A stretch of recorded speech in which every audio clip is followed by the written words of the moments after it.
Assalamualaikum warahmatullahi wabarakatuh. Baik, kali ini kita akan membahas video sistem bilangan. Oke, kita ke materi. Oke, baik.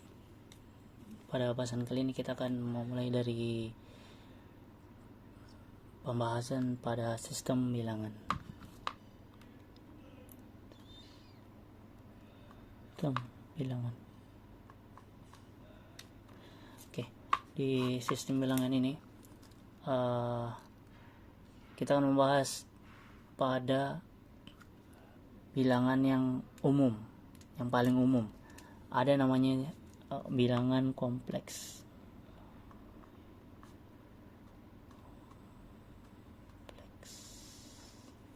Oke, di bilangan kompleks ini dapat dinyatakan dalam bentuk A plus BI, di mana A dan B itu adalah bilangan real. Nah, yang pada I itu adalah bilangan imajiner. Oke, di bilangan kompleks ini dapat dibagi menjadi dua. Oke,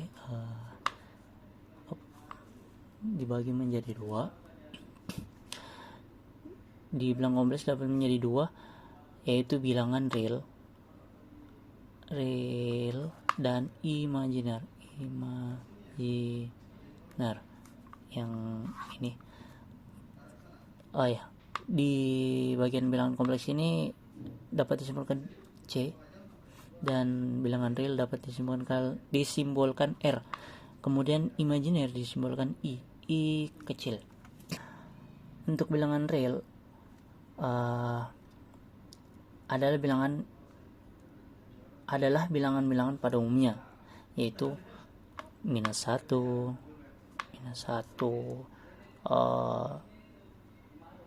positif 2 atau 0, mungkin juga desimal 0.75. Oke, bilangan imajiner bilangan ini adalah bilangan yang hanya ada satu bilangan, yaitu I.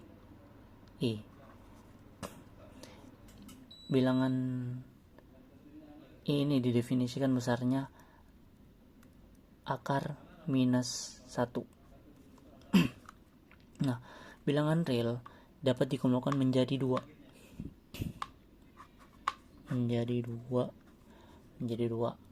Bilangan real dapat dikelompokkan menjadi dua lagi, yaitu bilangan irasional dan bilangan rasional.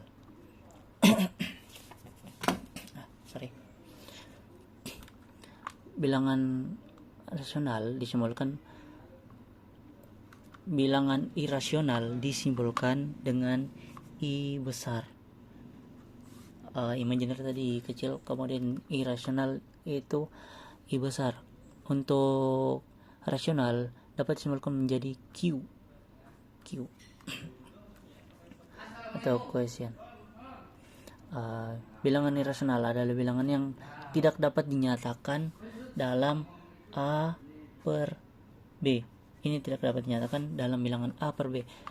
Sebaliknya, bilangan rasional dapat dinyatakan dalam A per B.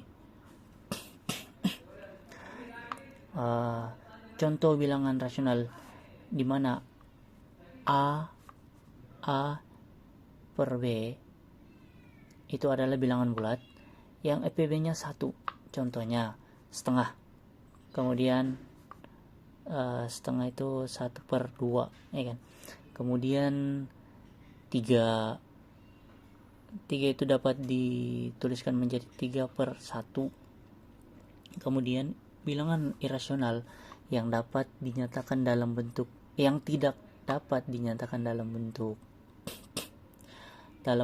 A per B itu adalah Pi. Di mana nilai Pi itu adalah nilai Pi adalah 3, 1, 4, 1, 5 dan seterusnya. Yaitu desimalnya tidak berulang atau acak, kemudian tidak dapat dinyatakan dalam bentuk A per B. A per B. Lalu ada bilangan yang E. Bilangannya itu nilainya 2, 7, 1, 8 dan seterusnya. Itu tidak dapat juga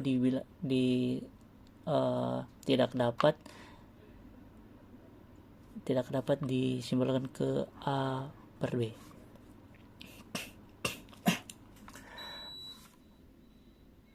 Oke, kita lanjut di bilangan rasional. Bilangan rasional kita ada lalu selanjutnya bilangan rasional dibagi menjadi dua, yaitu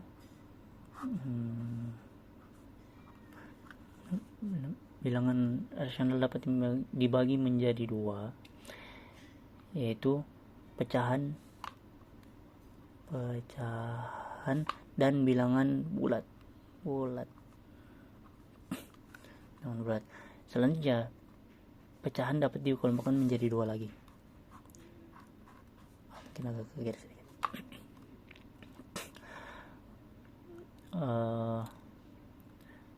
Yaitu pecahan berulang. Contohnya 0.888 dan seterusnya dapat dituliskan menjadi 8 per 9 atau ini 0 ya, atau 0.7575 dan seterusnya. Itu kita dapat menuliskan menjadi 75 per 99. Oke. Kemudian di bagian pecahan ini ada pecahan berhenti. Pecahan berhenti contohnya seperti 0.5 atau setengah. Ini pecahan yang berhenti. Nah, di bagian pecahan bulat, bilangan bulat biasanya dituliskan Z, maksudnya simbolnya Z. Contohnya itu -2, 1, atau 0. Bilangan bulat juga terbagi menjadi 2. Oke, kita tulis seperti ini. Oke. Bilangan bulat dapat dibagi menjadi 2, yaitu bilangan negatif dan bilangan caca. Bilangan negatif itu misal contohnya -99 sampai -1 yang minus. Nah, kalau di bilangan caca itu adalah 0, 1, 2 dan seterusnya yang bilangan positif lainnya. Oke. Lalu bilangan caca ini dapat dibagi menjadi 2, dapat dibagi lagi jadi bilangan 0, kemudian bilangan positif atau asli. Nah, di bilangan 0 ini kalau 0 ya 0, dan di bilangan positif itu 1, 2, 3 dan seterusnya. Di kalkulus kita akan membahas ini kelihatannya. Di kalkulus kita akan membahas di bagian bilangan real. Oke.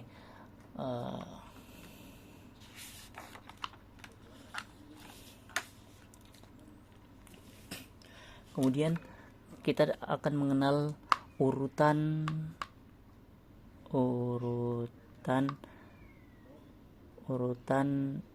bilangan real. Oke, di urutan bilangan real ini kita dapat menuliskan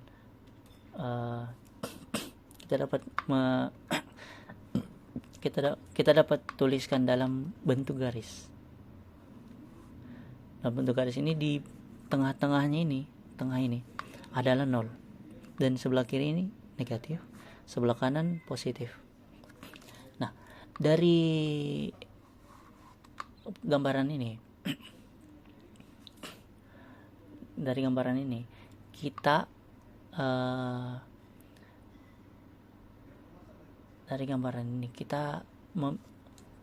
kita dapat membagi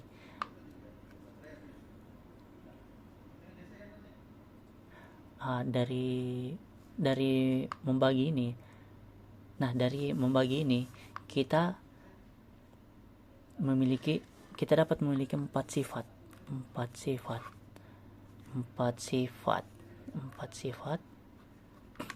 Nah, sifat yang pertama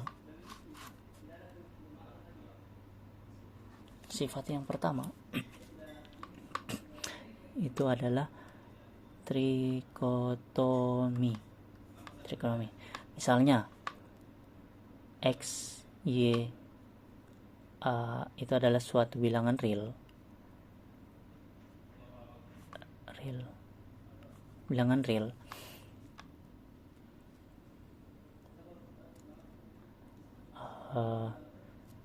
Pasti ini dapat memenuhi salah satu dari sifat trikotomi ini.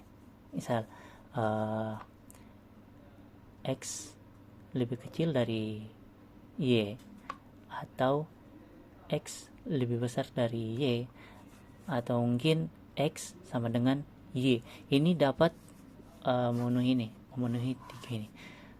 Kemudian di sifat yang kedua itu ada ketransitifan. Di ketransitifan itu contohnya seperti kita dapat mengambil X, Y, dan Z, tiga ini. Kemudian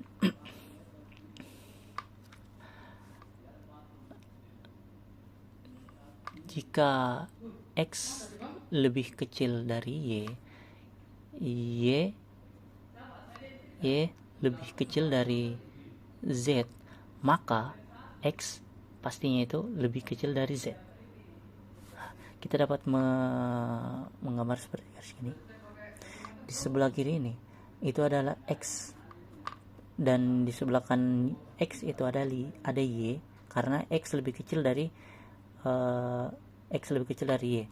Kemudian karena Y lebih kecil daripada Z, jadi Z itu ada di sebelah kanan.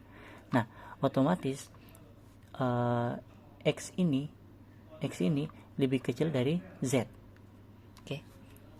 Di sifat yang ketiga, kita ke sifat yang ketiga, yaitu sifat adisi atau sifat penambahan.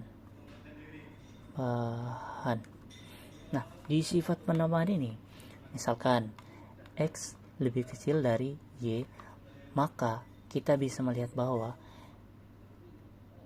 X tambah Z akan lebih kecil dari Y tambah Z. Ini sifat penambahan.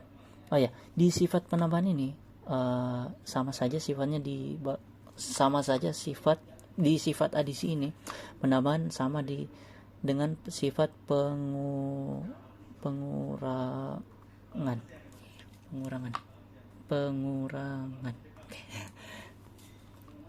Kemudian kita lanjut ke sifat yang keempat. Oke, sifat yang terakhir ini itu adalah sifat perkalian. Nah, di sifat perkalian kita memiliki dua kondisi, yaitu kondisi positif sama negatif.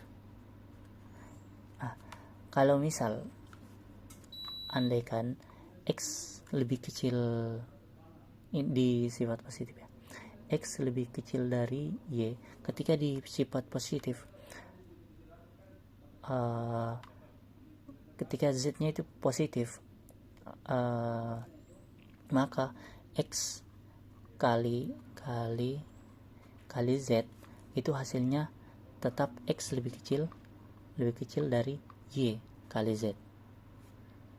Ini dikali Z. Sorry. Gimana itu? Ini dikali Z. Z. Nah, berbeda saat di bagian negatif. Di negatif, poin yang lebih kecil bisa berubah menjadi lebih besar. Oke, mungkin itu saja dari pembahasan kali ini. Terima kasih.